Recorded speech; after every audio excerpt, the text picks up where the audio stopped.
नमस्कार मित्रों, पूर्व गवर्नर ने नहीं निभाई जिम्मेदारी, रघुराम राजन पर वित्त मंत्री ने लगाया आरोप। वित्त मंत्री निर्मला सीतारमण ने कहा कि पूर्व गवर्नर को पहले यह स्पष्ट करना चाहिए कि क्या वह हर बार बोलते समय एक इकोनॉमिस्ट होते हैं या फिर राजनेता। वित्त मंत्री निर्मला सीतारमण ने रिजर्व बैंक के पूर्व गवर्नर रघुराम राजन पर गंभीर आरोप लगाए। उन्होंने कहा कि गवर्नर के रूप में रघुराम राजन अपने कर्तव्यों को पूरा करने में विफल रहे, जिससे देश के बैंकिंग सिस्टम संकट में पड़ गए। बैंक परेशानी में थे और उस समय नियामक यानी आरबीआई दूसरी तरफ देख रहा था। रघुराम राजन ने बैंकिंग सिस्टम की तरफ ध्यान नहीं दिया। बिजनेस टुडे के एग्जीक्यूटिव डायरेक्टर राहुल कंवल और मैनेजिंग एडिटर सिद्धार्थ जराबी के साथ बातचीत में वित्त मंत्री ने राजन पर बैंकिंग सेक्टर्स के बजाय दूसरी तरफ देखने का आरोप लगाया। उन्होंने कहा कि बैंक बाहरी दबाव से निपटने का काम कर रहे थे। राजन को उन्हें बाहरी दबाव से बचाना चाहिए था और बैंकों को नियमों के बारे में जानकारी देनी चाहिए, लेकिन ऐसा नहीं किया गया। राजन इकोनॉमिस्ट हैं या राजनेता? वित्त मंत्री निर्मला सीतारमण ने कहा कि पूर्व गवर्नर को पहले यह स्पष्ट करना चाहिए कि क्या वह हर बार बोलते समय एक इकोनॉमिस्ट होते हैं या फिर राजनेता की टोपी पहनकर बोलते हैं। दरअसल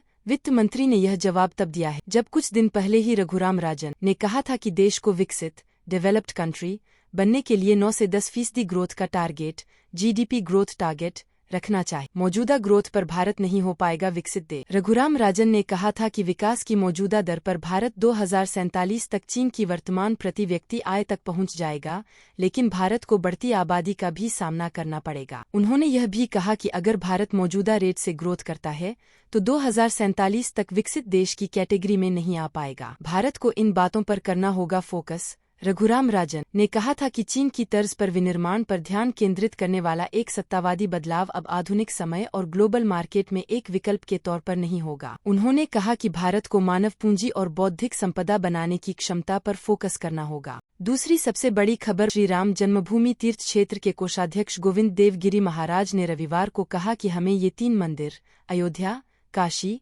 मथुरा हमें दे दें तो किसी मस्जिद की ओर देखेंगे भी नहीं, क्योंकि हम भविष्य में जीना चाहते हैं। श्री राम जन्मभूमि तीर्थ क्षेत्र के कोषाध्यक्ष गोविंद देव गिरी महाराज ने रविवार को काशी, मथुरा को लेकर बड़ी बात कही है। उन्होंने कहा कि पुणे में एक कार्यक्रम के दौरान प्रेस कॉन्फ्रेंस में कहा, अयोध्या के बाद काशी और मथुरा के धार्मिक स्थलों का शांति से मिल जाने के बाद हम लोग किसी अन्य सभी मंदिरों से संबंधित मुद्दों को छोड़ देंगे। गोविंद देवगिरी महाराज ने प्रेस वार्ता में पूछे गए एक सवाल का जवाब देते हुए कहते हैं कि मैंने पहले ही बता दिया है कि 3 मंदिर शांति से मिल जाने के बाद हम अन्य मंदिरों पर ध्यान देने की इच्छा भी नहीं करते हैं, क्योंकि हम लोगों को भविष्य में जीना है, भूतकाल में नहीं जीना है। देश का भविष्य अच्छा होना चाहिए, तो इसलिए यदि समझदारी के साथ ये 3 मंदिर अयोध्या, काशी, मथुरा हमें प्रेम से मिल जाते हैं, फिर हम सारी अन्य बातों को भूल जाएंगे। एक अन्य सवाल का जवाब देते हुए उन्होंने कहा कि उन लोगों को भी प्यार से समझाएंगे। देखो, इन सभी स्थानों के लिए एक बात नहीं बोली जा सकती। कहीं कहीं समझदार लोग होते हैं, कहीं कहीं समझदार लोग नहीं होते हैं। जहाँ जैसी स्थिति है